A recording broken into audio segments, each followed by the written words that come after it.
Right now, from the Room to Room Weather Center, here's meteorologist Gabe Maynor.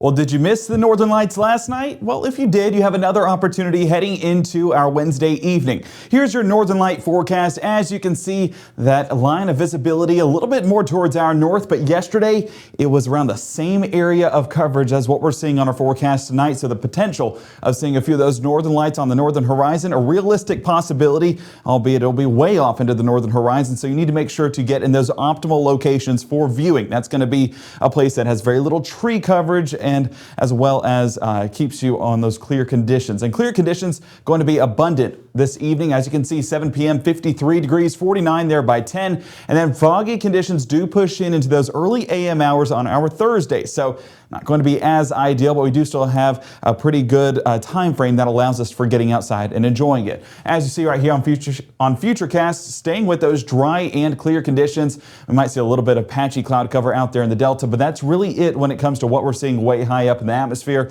Pushing into our early a.m. hours, you see that fog coverage just building ever so slightly. So some dense fog will be expected for our morning commute come Thursday morning, but still we'll have plenty of time to view those northern lights if they get far enough south, which yesterday they did. We'll need another miracle like that for tonight for that to take place, but definitely not an impossibility. So your Thursday morning starting off with those foggy conditions, but also starting off with cool temperatures. 44 in New Albany, same thing around Oxford, 52 in Cleveland, and 46 around Kosciuszko. So still have those jackets on standby. You will need it for that morning commute. By the afternoon, we warm up nicely, topping out in the low 70s, and that'll continue to climb into our Friday with upper 40s, getting into the mid 70s, and potentially by Saturday, low 50s for the start of the day, getting up into the mid to upper 70s. Yeah, that's not typical fall weather here in North Mississippi, but we have no complaints about that, being that we started in the low 20s earlier this week. So yes, jackets going to be needed for that morning commute, but by the afternoon, might be able to break out the short sleeves.